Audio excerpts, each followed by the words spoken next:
আপনারা দেখছেন একুশে টেলিভিশন।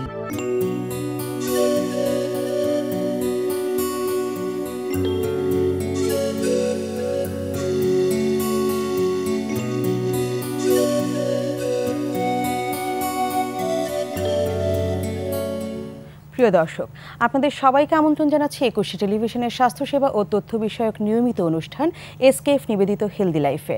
আপনাদের সাথে আছি আমি ডাক্তার নন্দিনী সরকার। দর্শক, আমাদের আজকের আলোচনার বিষয় ডেল্টা ভ্যারিয়েন্ট, করণীয় এবং চিকিৎসা। এ বিষয়ে পরামর্শ দেওয়ার জন্য আজ আমাদের সঙ্গে স্টুডিওতে উপস্থিত আছেন অধ্যাপক ডাক্তার আব্দুল ওয়াদুদ চৌধুরী, বিভাগীয় প্রধান কার্ডিওলজি বিভাগ, ঢাকা মেডিকেল কলেজ হাসপাতাল।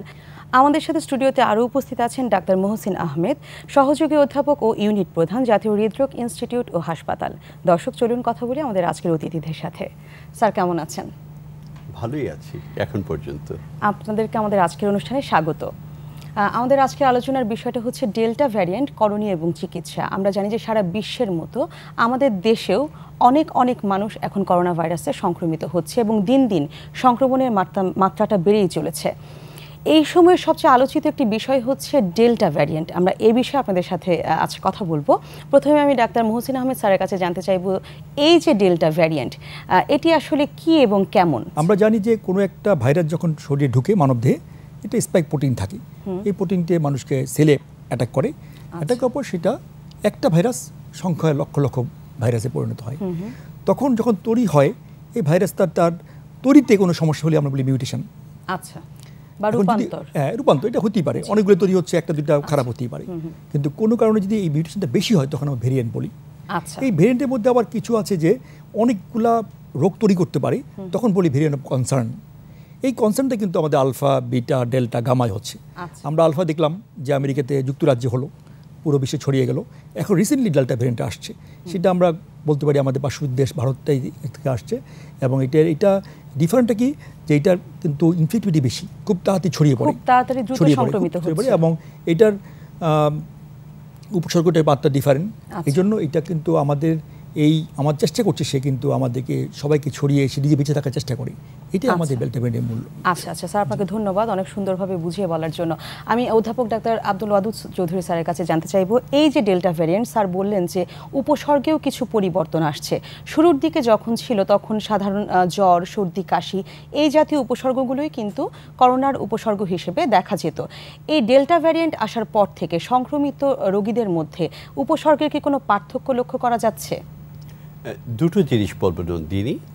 একটা হলো যে ডেল্টার প্রধান বৈশিষ্ট্য হলো, আগের বারে আমরা দেখেছি যে যখন হচ্ছে বাসার হতে একজনের হলো, তার যে কেয়ার নিচ্ছেন তাতে কিন্তু কারো হচ্ছে না, বাচ্চাদের হচ্ছে না। এবারে কিন্তু বাসার সবার হচ্ছে, বাচ্চা কাচ্চা বুড়ো জওয়ান যে আছেন কাউকে ছাড় দিচ্ছে না। তার মানে এটা একেবারে আশেপাশে যারা আছে তাদেরকে সবাইকে নিয়ে হচ্ছে। দু নম্বর হচ্ছে যে উপসর্গ যেটা আসলে কিছু না কিছু ভেরিয়েশন সবকটা ভেরিয়েন্টে আমরা পাচ্ছি। যেমন আগে প্রথমটা ক্লাসিক্যাল যে প্রেজেন্টেশন ছিল, জ্বর, কাশি, গলা ব্যথা, তারপরে শ্বাসকষ্ট, একটা ধারাবাহিকতা ছিল। এখন কিন্তু সেরকমটি নেই। জ্বর হচ্ছে, খুব জ্বর হচ্ছে, তারপর হঠাৎ করে খারাপ হওয়া শুরু হলো, শ্বাসকষ্ট শুরু হলো, এরকম। যে গলা ব্যথা যে খুব বেশি হচ্ছে, এরকম হচ্ছে, গলা ব্যথা যে খুব বেশি হচ্ছে সেরকমটি কিন্তু শুনছি না। আরেকটা জিনিস যেটা কারো কারো হয়তো শুধুমাত্র জিআইটি আপসেট হচ্ছে, একটু লুজ মোশন হচ্ছে, একটু পেটে ব্যথা হচ্ছে, এরকমটি প্রেজেন্ট করছে। কেউ প্রেজেন্ট করছেন শুধু খারাপ লাগছে, টেস্ট করে দেখা যায় করোনা পজিটিভ। এই যে ভেরিয়েশনগুলা, যে ঠিক ক্লাসিক্যাল প্রেজেন্টেশন আমি গলা ব্যথার জন্য অপেক্ষা করব তাহলে বুঝবো এটা করোনা, সেরকমটি না। এখন আমরা যে কোনো রোগী একটু জ্বর, একটু খারাপ লাগে শুনলেই ভাবছি তোমার যে ডেল্টা না সেটা আগে প্রমাণ করো।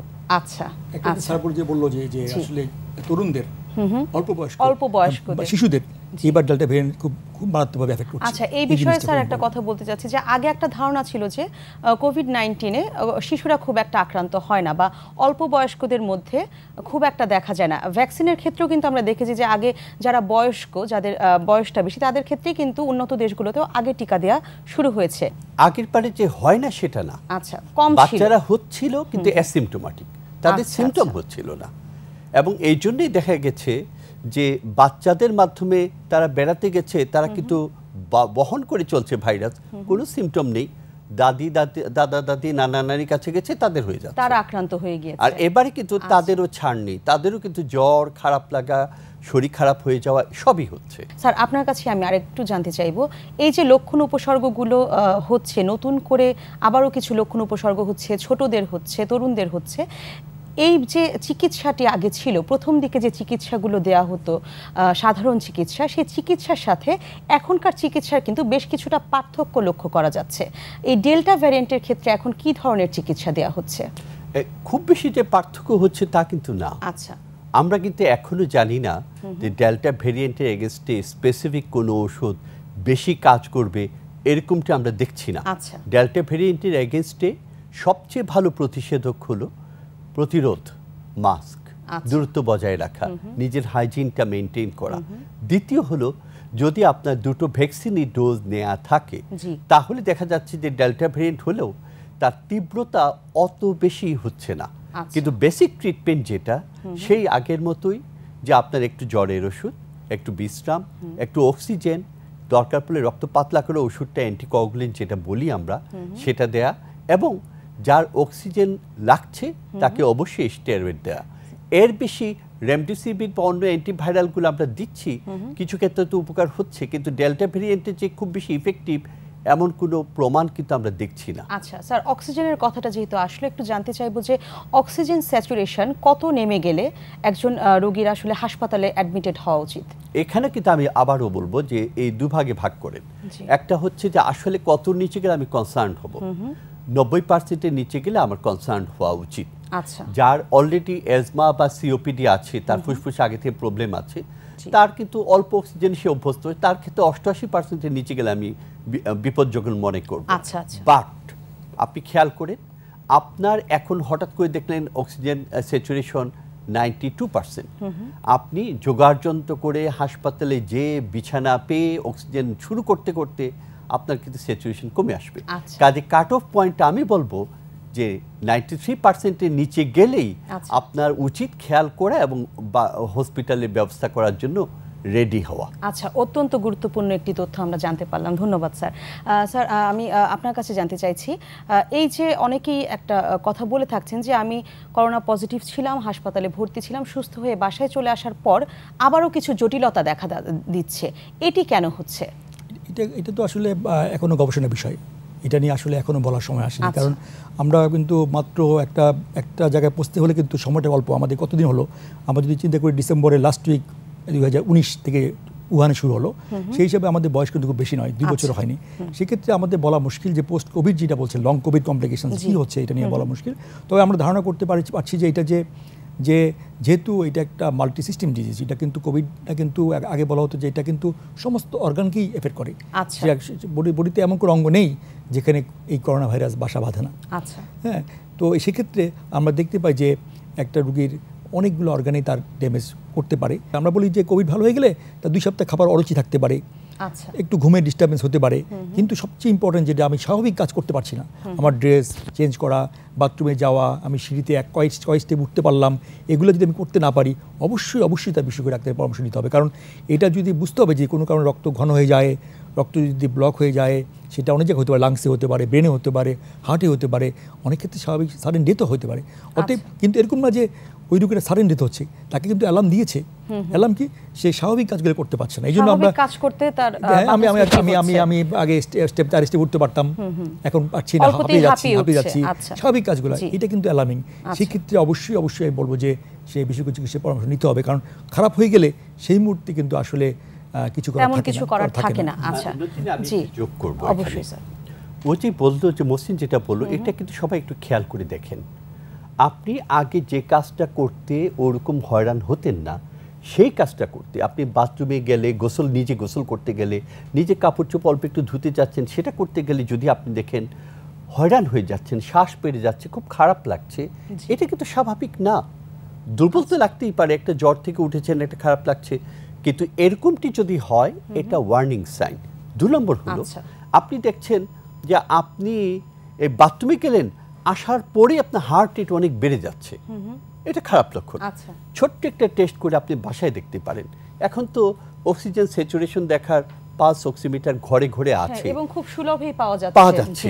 আপনি পালস অক্সিমিটার দিয়ে আপনার পালসটা দেখে নিন, অক্সিজেন স্যাচুরেশন দেখে নিন, তারপরে একটু হাঁটাহাঁটি করে 6 মিনিট হাঁটার পরে আপনি আবার সেই স্যাচুরেশনটা এবং পালসটা দেখেন। আচ্ছা, সেটা যদি দেখা যায় যে পালসটা তার বেড়ে 130 140 হয়ে গেছে, এটা তো স্বাভাবিক নয়। আমি পরিশ্রম করলে আমার হার্ট রেট বেড়ে 110 120 পর্যন্ত হতে পারে, খুব দৌড়ালে আমার 140 হতে পারে, কিন্তু আমি সামান্য হাঁটাহাঁটি করে সেটা 120-এর উপরে উঠে যাবে, 110-এর উপরে উঠে যাবে, এটা এক্সপেক্টেড না। আচ্ছা, 2 নম্বর হচ্ছে স্যাচুরেশন কমে যাচ্ছে কিনা, এটা ওয়ার্নিং সাইন। আমি তাহলে আবার কি আমার ডাক্তারের সাথে যোগাযোগ করব যে আমার কি এক্সট্রা প্রিকশন কিছু নিতে হবে কিনা। কাদের লং কোভিড হচ্ছে, বিশেষ করে যাদের ক্রনিক কিছু ডিজিজ আছে, যাদের কোমরবিডিটি আছে, আনকন্ট্রোল ডায়াবেটিস থাকলে, যাদের কিডনি ফেলিওর আছে, বা যাদের অ্যাজমার প্রবলেম আছে, তাদের ক্ষেত্রে কি এগুলো বেশি হচ্ছে। যাদের বয়স্ক পেশেন্ট তাদের বেশি হচ্ছে, এটা আমাদেরকে খেয়াল করতে হবে। যাদের কিডনি ট্রান্সপ্লান্ট করা আছে বা ক্যান্সারে কেমোথেরাপি আগে পেয়েছেন, হ্যাঁ, বা এখন পাচ্ছেন, তাদের ক্ষেত্রে কিন্তু এই সিমটমগুলো খারাপ লাগে বেশি হতে পারে। আমি একটু সাপ্লিমেন্ট করি, আপনি সুলভে কম দামে পাওয়া যাচ্ছে, এই জায়গাটা আমি একটু আপত্তি জানাচ্ছি। এই পালস অক্সিমিটারিতে বাংলাদেশে কোনো রেগুলেশন হচ্ছে না, এটা সরকারি খুব জরুরি যে আমরা এটাকে খুব সহজেই আমরা পালস নিতে পারি, র্যান্ডমলি 5টা দোকান থেকে নিতে পারি, নিয়ে এটা গভর্নমেন্ট একটা স্টাডি করতে পারে কোনটা ভালো, সার্টিফাই করে দিতে পারে। কারণ এই পালস অক্সিমিটার কিন্তু 90 99 90 দেখাচ্ছে, আসলে এইটা একটা ফলস অক্সিমিটার এক কোয়ালিটির না, এটা গভর্নমেন্ট অবশ্যই একটা সার্টিফাই করা উচিত। এটা আমি মনে করি আমরাও বিপদে পড়েছি, অনেক রোগী দেখা যাচ্ছে 92 বলছে, 98 বলছে, বিভিন্ন রকমের বাজারে পাওয়া যাচ্ছে, কিন্তু কতটুকু এটা আন্তরিক মানে এই বিষয়ে শুনবো, একটা বিরতিতে যাচ্ছি। দর্শক, সময় হলো একটি বিরতিতে যাবার, ফিরে আসবো এক্ষুনি, ততক্ষণ 21-এর সাথেই থাকুন।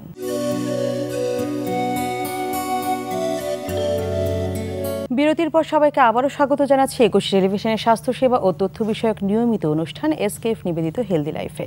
আমরা আলোচনা করছিলাম ডেল্টা ভ্যারিয়েন্ট, করণীয় এবং চিকিৎসা সম্পর্কে। ফিরে যাচ্ছি আলোচনায়। স্যার, বিরতিতে যাবার আগে আমরা আপনাদের কাছ থেকে অনেক বিশদভাবে এবং সুন্দরভাবে জানতে পেরেছি ডেল্টা ভ্যারিয়েন্ট সম্পর্কে। এ পর্যায়ে আমি জানতে চাইছি যে এই যে ডেল্টা ভ্যারিয়েন্ট বা করোনার নতুন যে সংক্রমণ হচ্ছে, এর হৃৎপিণ্ডের উপর প্রভাবটা আসলে কেমন? শুধু ডেল্টা ভ্যারিয়েন্টের মধ্যে আলাদা কোনো কিছু নেই, আসলে সব ভ্যারিয়েন্টে হৃৎপিণ্ডের প্রভাব প্রায় একই রকমই। আচ্ছা, ভ্যারিয়েন্টটা হচ্ছে তো সাধারণত তার ওকে বা ওর তৈরিতে বডিতে কীভাবে থাকবে সেই জন্য, কিন্তু এফেক্টটা কিন্তু প্রায় একই ধরনের। আসলে আমরা যখন অ্যাটাক করে এটা পুরো শরীরে একটা ইনফ্লামেশন হয়, মানে পুরো শরীরে ইনফ্লামেশন হয়, মেইনলি মায়োকার্ডিয়াল ইনজুরি হয়, যে হার্টের মাসেলটা ইনজুরি হয়, যেটা আমরা বলি মায়োকার্ডাইটিস বলি। সেটা আগে ভাইরাসও ছিল, কিন্তু অন্য ভাইরাসগুলোতেও ছিল, কিন্তু এই ভাইরাসটা একটু বেশি হচ্ছে। আর 2 নম্বর যে অনিয়ন্ত্রিত হৃদস্পন্দন, এরিথমিয়া বলি আমরা, প্যালপিটেশন বা অনেক কিছু হয় এটা। আর 3 নম্বর যে আমাদের যেটা হার্ট অ্যাটাক বলি, রক্ত ঘন হয়ে যায়, হার্ট অ্যাটাক হয়। হার্ট অ্যাটাকের মধ্যে একটা আছে যে আগে ব্লক ছিল, সেই ব্লকটা রাপচার হতে পারে, ব্লক ছাড়াও কিন্তু পাই আমরা। এটা আরেকটা হলো যে থ্রম্বোএম্বোলিজম, যেটা যে রক্ত ঘন হয়ে ব্লক করে ফেললো। এই ধরনের কমনলি আমরা হার্টের উপর এই প্রভাবগুলো পাই। এটা সব ভ্যারিয়েন্টে পাই। সাধারণ মানুষও কিন্তু এই বিষয়টা ইদানিং একটু আলোচনা করছে যে রক্ত জমাট বেঁধে যাচ্ছে। সাধারণ মানুষের মধ্যে একটি ধারণা হয়েছে যে করোনা হলে রক্ত জমাট বেঁধে যাওয়ার একটা প্রবণতা হচ্ছে। এই বিষয়ে আপনি কি বলবেন? এটা খুব ইম্পর্টেন্ট, গুরুত্বপূর্ণ। এটা আসলে এটা ইন্টারেস্টিং যে আমাদের সব রক্ত ঘন হয়ে যায়, বিভিন্ন জায়গায় হতে পারে এটা, এবং ভালো হওয়ার পরে কিন্তু আমরা দেখছি যে এটা হয়ে আছে। এটা নিয়ে কিন্তু এখন আমাদের বিভিন্ন ওষুধগুলো আসছে যে কতটুকু করা যায়। কারণ সাডেন ডেথ হওয়ার কিন্তু হঠাৎ করে মারা যাওয়া বিভিন্ন কারণে হয়। যদি আমি লাংসের যে পথেই রাস্তা যেটা হয় ওই জায়গায় ব্লক হয়ে যায়, থ্রম্বোএম্বোলিজম হয়, সাডেন ডেথ হয়, হার্ট অ্যাটাক হলে মারা যেতে পারে। জমাটবাঁধে একটা অবশ্যই চিন্তার কারণ। আচ্ছা, এই বিষয়ে যেহেতু কথা বলছি, আমি একটু স্যারের কাছে জানতে চাইছি যে স্যার, অ্যান্টিকোয়াগুলেন্ট বা আমরা খুব সহজভাবে সাধারণ মানুষ একটি নাম জানি যে রিভারক্স, যেটা এসকেএফ হয়তো বাংলাদেশে প্রথম নিয়ে এসছে। অ্যান্টিকোয়াগুলেন্ট দেওয়ার প্রবণতা কিন্তু এখন অনেক বেড়ে গেছে, রোগীদেরকে দিচ্ছে ওরাল অ্যান্টিকোয়াগুলেন্ট বা ইনজেক্টেবল অ্যান্টিকোয়াগুলেন্ট। এটি আসলে কেন দেওয়া হচ্ছে এবং এটি রোগীকে কিভাবে সুরক্ষা দিচ্ছে? একটু ইতিহাসে যাই। এটা ইউরোপে যখন ইতালির অবস্থা খুব খারাপ, তারা দেখছে রোগীকে ভেন্টিলেটরে দিচ্ছে, বাঁচাতে পারছে না, ঢুকছে বেরোচ্ছে, ডেড বডি হয়ে মর্গে যাচ্ছে। তখন তারা একটা অটোপসি স্টাডি করে, তো অটোপসি করে তারা দেখে যে লাংসের মধ্যে নিউমোনিয়া যেটা হয়, যে প্রদাহ হলে প্রদাহর পুজ জমা একটা যে টিস্যু থাকবে সেরকমটি নেই। ওখানে দেখা যাচ্ছে সব সূক্ষ্ম ভেসেলগুলোয়, সূক্ষ্ম যে ক্যাপিলারিগুলো আছে সেগুলোর মধ্যে দেখা যাচ্ছে রক্ত জমাট বেঁধে আছে। এবং তার ফলে হচ্ছে কি, রক্ত জমাট বেঁধে থাকলে লাংসের মধ্যে যদি লাংসের মধ্যে তো জালি জালি একটা জিনিস, তার মধ্যে ভর্তি এই ব্লাডের ক্যাপিলারিগুলা, সেখানেই ব্লাডের মধ্যে অক্সিজেন ঢুকছে এবং কার্বন ডাইঅক্সাইড বেরিয়ে যাচ্ছে। রক্ত জমাটবদ্ধ থাকলে তো সেই আসল কাজটাই হবে না। এবং অক্সিজেন ছাড়া আপনি আমি সবাই মরহুম হওয়া ছাড়া উপায় নেই। তখনই প্রথম আসলো যে কোভিড নিউমোনিয়াটা শুধু নিউমোনিয়া না, এটা কিন্তু ব্লাড ভেসেল একটা জিনিস, এটা অ্যান্টিকোয়াগুলেন্ট দিতে হবে, এটা রক্ত পাতলা করে ওষুধ দিতে হবে। ঘটনাচক্রে যে রিভারক্সাবান যেটা আমরা খুব বেশি ইউজ করছি, এদেশে হ্যাঁ এসকেএফ প্রথম নিয়ে এসেছিল। আরেকটি ছোট্ট ঘটনা বলি, এদেশে প্রথম যে পেশেন্টে রিভারক্সাবান ইউজ করা হয়েছিল সেটা উনি আমার পেশেন্ট, আমাদের দেশে এক প্রখ্যাত ফিজিশিয়ানের তার ভাই, উনি প্রফেসর ছিলেন, উনার ক্ষেত্রে এটা প্রথম ইউজ করা হয়। হ্যাঁ, সেই হাঁটি হাঁটি পাপা করে এখন তো রিভারক্সাবান সবার রিভারক্স নামের যেটা আপনারা স্ক্যাব যেটা করছে সেটা কিন্তু এখন ওয়াইডলি অ্যাভেলেবল হয়ে গেছে। একটু প্রবলেম আছে, একটা খুব পটেন্ট ওষুধের যেমন ইফেক্ট আছে, সাইড ইফেক্ট আছে। আমি উপযুক্ত জায়গায় এটা ব্যবহার না করলে ক্ষতি হবে। কখন আমি ব্যবহার করব, সেক্ষেত্রে কাদেরকে এবং কখন ব্যবহার করতে হবে এটাই বলতে যাচ্ছিলাম। যে যখন আমার রোগীটাকে হাসপাতালে নিতে হচ্ছে, অক্সিজেন লাগছে, তার মানে তার লাংসে কিন্তু সেই জিনিসটা, সেই থ্রম্বোটিক টেন্ডেন্সিটা বেশি, তাকে কিন্তু আমাকে রিভারক্সাবান দিতে হবে। শুরুতে আমরা কি করছি, শুরুতে ইনজেক্টেবল দিচ্ছি, লো মলিকুলার হ্যাপারিন দিচ্ছি, অ্যানোক্সাপেরিন বা ফন্ডাপেনিক্স দিচ্ছি, বা এমনি প্লেন হ্যাপারিন দিচ্ছি, ইনজেক্টেবল রক্ত পাতলা করা ওষুধ অ্যান্টিকোয়াগুলেন্ট। সেটা থেকে ইনিশিয়াল পিরিয়ডটা পরে রুগী যখন বাসায় যাওয়ার উপযুক্ত হচ্ছে তখনই আমরা অরাল অ্যান্টিকোয়াগুলেন্টে যাচ্ছি, সেটাই তখন রিভারক্সাবানটা দেওয়া হচ্ছে। তবে প্লিজ দর্শকরা অযথা অহেতুক এই পটেন্ট ওষুধটা যখন তখন ঘরে ইউজ করবেন না, কারণ এটা রক্ত পাতলা করে ব্লিডিং হতে পারে। হ্যাঁ, এটা ব্লিডিং হতে পারে, ব্রেইনে হতে পারে, পেটে হতে পারে। আমরা কিন্তু এরকম ফ্যাটালিটি কেস দেখছি। এত ভালো ওষুধ, এত ইম্পর্টেন্ট ওষুধ অহেতুক ইউজ করবেন না, ডাক্তারের পরামর্শ। অত্যন্ত গুরুত্বপূর্ণ একটি তথ্য আমরা পেলাম। আসলে এই বিষয়টি সম্পর্কে বিশদভাবে জানার একটি ব্যাপার আছে, সাধারণ দর্শকরা এতে আসলে সতর্ক হওয়ারও একটা বিষয় আসলে থেকে যায়। আচ্ছা, এই পর্যায়ে একটু জানতে চাইবো মুহসিন আহমেদ স্যারের কাছে। স্যার, ভ্যাকসিনেশন এখনকার সময় খুবই আলোচিত একটি বিষয়। যারা অলরেডি ভ্যাকসিনেটেড হয়ে গিয়েছে তারা অনেকের ভিতরে, তাদের ভিতরে একটি প্রশ্ন উকি দিচ্ছে যে তারা আসলে ডেল্টা ভ্যারিয়েন্ট থেকে তারা মুক্ত কিনা, বা ডেল্টা ভ্যারিয়েন্টে তারা সংক্রমিত হওয়ার সম্ভাবনা কতটুকু, এই বিষয়ে একটু জানতে চাইবো। আমি তো একটু আগে বললাম যে ভেরিয়েন্ট আসলে এটা তো ইনফেক্টিভ প্রকাশ হয়, কিন্তু এই মুহূর্তে করোনা এগেইনস্টে বাঁচার একমাত্র ভ্যাকসিন। ভ্যাকসিন আপনার নিতেই হবে। এখন ভ্যাকসিনটা যে কোম্পানি আসুক না কেন, আসলে আমাদের নিয়ে নিতে হবে। যারা তখন নেননি, বুঝতে পেরেছেন, তারা এখন অনলাইনে পাচ্ছেন না, কিন্তু তারা ভাগ্যবান যারা নিয়ে নিয়েছেন। কিন্তু ভ্যাকসিন আমাদের নিতেই হবে, এটা আসুক। আমাদের বিভিন্ন ভ্যাকসিন সম্বন্ধে স্যার তো বলবেন, কিন্তু এটা কোনো বিকল্প নেই। আর ডেল্টা ভেরিয়েন্টের ক্ষেত্রে ভ্যাকসিন এফেক্টিভ, এটা প্রমাণিত। প্রমাণিত। আমি দেখলাম যে ইউকের প্রেসিডেন্ট প্রধানমন্ত্রী বলেছেন যে, যদি উনি বেশি বলেছেন যে ওরা মাস্ক ফেলে দিবেন, ভ্যাকসিন দিয়ে দিয়েছেন, ওরা ভ্যাকসিন দিয়ে দিয়েছেন, এবং ওরা 12 বছর বয়স থেকে ওরা ভ্যাকসিন দিচ্ছেন। এই যে একটা ওদের মধ্যে একটা চলে আসছে যে আমরা সবাইকে ভ্যাকসিন দিয়ে দিচ্ছি, কিন্তু বাংলাদেশ আমাদের যদি চলতে হয় আমার হিসাবে আরো 12 কোটি ভ্যাকসিন লাগবে। 12 কোটি ভ্যাকসিন তো আমরা মাত্র দিলাম 1 কোটি। ফলে আমাদের জন্য স্যার প্রথমে যেটা বলছেন, মাস্ক মাস্ক মাস্ক, মাস্কের বিকল্প নেই। আমি একটু সাপ্লিমেন্ট দিই এখানে। ভ্যাকসিনের পটেন্সির ব্যাপারে দুটো কথা আছে। আমরা এটা আপনার ডেল্টা ভ্যারিয়েন্ট সম্পর্কে আপনার কাছ থেকে আরো অনেক কিছু জানতে চাইবো। একটা বিরতিতে যাচ্ছি স্যার। দর্শক, আবারও সময় হলো একটি বিরতিতে যাবার, ফিরে আসবো এক্ষুনি, ততক্ষণ আমাদের সাথেই থাকুন।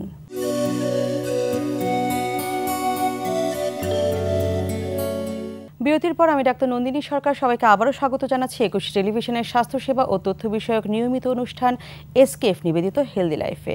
চলে যাচ্ছে আলোচনায়। স্যার, বিরতির আগে আপনি ভ্যাকসিন সম্পর্কে আমাদেরকে বেশ গুরুত্বপূর্ণ কিছু তথ্য দিলেন। আমি এ পর্যায়ে একটু জানতে চাইবো যে সাধারণ মানুষের মধ্যে কিন্তু ভ্যাকসিনের বিষয়ে কিছু ভীতিও কাজ করছে। আসলে এই যে করোনা ভাইরাসের জন্য যে ভ্যাকসিন দেওয়া হচ্ছে, এই বিষয়ে কি আসলে ভয়ের কিছু আছে? আমি এখানে একটু সাপ্লিমেন্টে এভাবে বলবো, মানুষের ভয়ের দুটো জিনিস আছে। কোন ভ্যাকসিনটা নেব, কোনটা বেশি ইফেক্টিভ, 2 নম্বর সাইড ইফেক্টে কি হতে পারে, আমার তো এই রোগ আছে, আমার কি অসুবিধা হবে কিনা, আমি নিতে পারবো কিনা। দুভাগে উত্তর দেই। 1 নম্বর হচ্ছে ভ্যাকসিনের মূল কাজটা কি, আপনাকে অসুখটা যাতে আদৌ না হয় সে ব্যবস্থা করা না, সেই নিশ্চয়তা 100% কোনো ভ্যাকসিন আপনাকে দেবে না। কি দিবে? 1 নম্বর হচ্ছে ভ্যাকসিনেটেড লোকদের মৃত্যু হার ড্রামাটিক্যালি কমে যাচ্ছে। 2 নম্বর, তাদের সিভিয়ার ইনফেকশন আইসিইউতে যাওয়া, হসপিটালে ভর্তি হওয়া সেটা কমে যাচ্ছে। আচ্ছা, এই দুটো কিন্তু ভ্যাকসিন করবে, তাদের ক্ষেত্রে জটিলতাটা অনেক কম হচ্ছে। আচ্ছা, তার মানে ভ্যাকসিন ইফেক্টিভ। এখন পটেন্সির ব্যাপারটা হলো অ্যান্টিবডি টাইটার যদি আমি দেখি, দেখা যাচ্ছে যে আরএনএ ভ্যাকসিন যেগুলো আছে ফাইজার বা মডার্নার যে ভ্যাকসিনগুলো সেগুলো বেশি ইফেক্টিভ।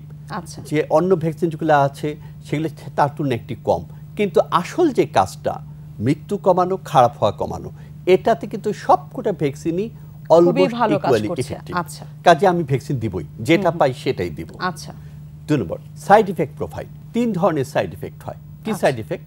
একটা হলো আমি ভ্যাকসিন দিচ্ছি, একটা অজানা জিনিস দিচ্ছি, মহা একটা রোগ, মহা একটা ওষুধ দিচ্ছি, না জানি কি হয়, ভয় পেয়ে কাঁপুনি হওয়া, খারাপ লাগা, একটু কেমন কেমন লাগছে, মাথা ঘুরছে ইত্যাদি ইত্যাদি, সেটা কিন্তু একদিনের মধ্যে রোগী ভালো হয়ে যাচ্ছে। দ্বিতীয় হলো একটু জ্বর হওয়া, একটু ব্যথা হওয়া, এটা তো আপনার বাচ্চাকে যখন ভ্যাকসিন দেন দেখেন না ওর জ্বর হয়, স্বাভাবিক একটি বিষয়, এটা খুব কমন ব্যাপার, এবং এটাও সাধারণত 2 দিন 3 দিনের মধ্যে ভালো হয়ে যাচ্ছে। আচ্ছা, তৃতীয় খুব রেয়ারলি কিছু খুব রেয়ার সাইড এফেক্ট হয়। কত রেয়ার? যেমন একটা বলেছি যে ব্রেইনে ব্লাড জমা একটা রিঅ্যাকশন হতে পারে, যে থ্রম্বোসাইটোপেনিক থ্রম্বোসিস হচ্ছে। আচ্ছা, এই যে সিনড্রোমটা সেটা কত হচ্ছে? বলছে যে 1 মিলিয়নে 10 লাখের মধ্যে 1.8 2জন লোকের হতে পারে ম্যাক্সিমাম। স্যার, মুহসিন আহমেদ স্যারের কাছে একটু জানতে চাইবো যে যারা কার্ডিয়াক পেশেন্ট বা যাদের উচ্চ রক্তচাপ আছে অথবা যারা ডায়াবেটিসের পেশেন্ট, তারা যেরকম ওষুধগুলো আগে খাচ্ছিলেন করোনা হওয়ার সময় অথবা পরবর্তী সময়ে, সেই ওষুধগুলো তারা কিভাবে কন্টিনিউ করবেন? এটা খুব গুরুত্বপূর্ণ প্রশ্ন। আসলে ওষুধের কোনো সাইড এফেক্ট নেই, ওষুধ খেতে পারবেন। তবে আমরা যেটা বলি যে আসলে রেকর্ড করা, ব্লাড প্রেশারটা মাপা, ডায়াবেটিস দেখা, কারণ যে কোনো রোগে কিন্তু নির্দিষ্ট কিছু মেকানিজম আছে। প্রেশারটা ডাউন হয়ে যায় কারণ খাওয়া দাওয়া অরুচি হয়, প্রেশার কমে যায়, ডায়াবেটিসটা অনেক সময় খুব বেড়ে যায় কারণ অনেক ওষুধ খাচ্ছি, স্টেরয়েড খাচ্ছি, এগুলো খাচ্ছি। ফলে আমাকে নিয়মিত প্রেশার চেক করতে হবে, নিয়মিত ডায়াবেটিস চেক করতে হবে। কিন্তু ওষুধ কিন্তু আমার কোনো ওষুধই কিন্তু সাইড এফেক্ট নেই। আমি ইনসুলিন নিতে পারবো, আমি অন্য ওষুধ খেতে পারবো, আমি প্রেশার ওষুধ, কোনো প্রেশারের ওষুধে এখানে সাইড এফেক্ট নেই। কিন্তু আমাকে খেতে হবে কিন্তু মাত্রা দেখে। স্যার, আমি আপনার কাছে একটু জানতে চাইছি যে এই যে এখন দেশে কঠোর লকডাউন চলছে এবং বারবার বলা হচ্ছে স্বাস্থ্যবিধি মেনে চলতে, আরেকটি কথা আমরা আলোচনার মধ্যেই পেলাম যে যারা ভ্যাকসিনেটেড হয়ে গিয়েছেন তাদের অনেকের মধ্যে কিন্তু মাস্ক পরার ক্ষেত্রে অনেকটাই শিথিলতা আমরা লক্ষ্য করছি, যে আমি ভ্যাকসিনেটেড হয়ে গেছি, এখন আর আমার অতটা সতর্ক না থাকলেও চলছে। এই সময় ডেল্টা ভ্যারিয়েন্টে আক্রান্ত হচ্ছে, সংক্রমণ বাড়ছে, দিন দিন মৃতের সংখ্যাও বেড়ে চলছে। এই সার্বিক পরিস্থিতিতে আমাদের স্বাস্থ্যবিধিটা আসলে কেমন হওয়া উচিত? এটা প্রথম থেকে যেটা বলা হচ্ছিল, দূরত্ব বজায় রাখা, মাস্ক পরা, আপনার হাতটা ভালো করে ধোয়া, এবং হাতটা মুখের ধারে কাছে যেন সহজে না যায়, আমি চট করে যেন টাচ না করি, সেটা খেয়াল করা। ভ্যাকসিন আপনাকে কি দিবে? প্রোটেকশন দিবে। আপনাকে কি 100% নিশ্চয়তা দিবে যে এটা আপনার আবার ইনফেকশন হবে না? এটা কিন্তু নিশ্চয়তা দিচ্ছে না। আপনি শুধু শুধু কেন এই রিস্কটা নেবেন? প্লাস আপনার বাসায় তো আরও কেউ থাকতে পারে যার ভ্যাকসিনেটেড না। আপনি যদি ক্যারিয়ার হন, তাকে তো আপনি করবেন, ইনফেক্টেড করবেন, সেই রিস্কটা আপনি কেন নেবেন? এই বিষয়টা কিন্তু অনেক দেখা যাচ্ছে যে কেউ হয়তো আক্রান্ত হচ্ছে, তার হয়তো তেমন কোনো সিমটম হয়নি, সুস্থ হয়ে গিয়েছে, কিন্তু তার মাধ্যমে ছড়ালো যাদের মধ্যে, তাদের অনেকেরই কিন্তু অনেক জটিল অবস্থার তৈরি হচ্ছে। এমনটি হয় যদি আমার দেশের 80% পপুলেশনে আমি ভ্যাকসিন দিয়ে দিয়েছি, আমি কিন্তু তাহলে নিশ্চিন্তে বলবো না। বরিস জনসন যেমন খুব সাহস করে বলছে যে আমরা এখন মাস্কটাকে বলে দেব যে তোমার ইচ্ছা হলে পড়ো। আচ্ছা, ওই রকম পরিস্থিতিতে গেলে আমরাও হাসি মুখে এই কথাটাই বলবো। এই তাহলেই মুখোশধারী চেহারা দেখতে হবে না, সবাই আমরা সবার দাঁত বের করা হাসিগুলো দেখতে পাবো। তারপর আমি বলতে চাই যে আসলে মাস্ক কিন্তু 80% হার্ড ইমিউন হলেও মাস্ক পরা উচিত। এর এক্সাম্পল হলো ভিয়েতনাম, হংকং। ওরা দেখেন আপনি, ওরা কিন্তু মার্চের সময় মাস্ক পরেছিল, মার্চ যখন অ্যাটাক হয় সার্চে পরে, তারা কিন্তু এফেক্টেড হয়নি। ফলে আমি মাস্কটা পরা অভ্যাস আমাদের করতে হবে, কারণ ভাইরাসটা কিন্তু ভেরিয়েন্ট চেঞ্জ করে আসবে এবং মাস্কের বিকল্প নেই। স্যার যেটা বলেন, আর ভ্যাকসিন যেটা যদি আপনি নেন, আপনি বাংলাদেশের ভ্যাকসিন 12 কোটি পেতে অনেক সময় লাগবে। গভর্নমেন্টের বাধ্যতামূলকভাবে সর্ব জায়গায় সর্বক্ষেত্রে মাস্কের ব্যবহার নিশ্চিত করতে হবে, এটা একটা মাস্ট। আর 2 নম্বর যে হাত ধোয়ার অভ্যাস, আমাদের সব জায়গায় ভ্যাকসিন রাখা, হাত ধোয়ার অভ্যাসটা তৈরি করতে হবে এবং সামাজিক দূরত্ব বজায় রাখতেই হবে। কিন্তু আমি বলবো যে অনেকে কনফিডেন্ট হচ্ছেন যে মাস্ক পরছেন না, আমি ভ্যাকসিন নিয়েছি, ওনার সবচেয়ে প্রিয় আপনজনকে ক্ষতি করছেন। এটা বুঝতে হবে, তার বয়স্ক মা বাবা। সর্বোপরি স্বাস্থ্যবিধি কঠোরভাবে মেনে চলতে হবে। স্যার, আপনাদের অসংখ্য ধন্যবাদ, অনেক ব্যস্ততার মাঝে আমাদের সময় দিয়েছেন, আমাদের স্টুডিওতে এসেছেন সেজন্য। আপনাকে ধন্যবাদ। দর্শক, আমরা আমাদের অনুষ্ঠানের একেবারে শেষ দিকে চলে এসেছি। আশা করি আমাদের আজকের অনুষ্ঠান থেকে আপনারা উপকৃত হয়েছেন। দেখা হবে আগামী পর্বে একই দিন একই সময়ে। আশা করি সে পর্যন্ত আপনারা সবাই সুস্থ এবং সুন্দর থাকবেন। ধন্যবাদ সবাইকে।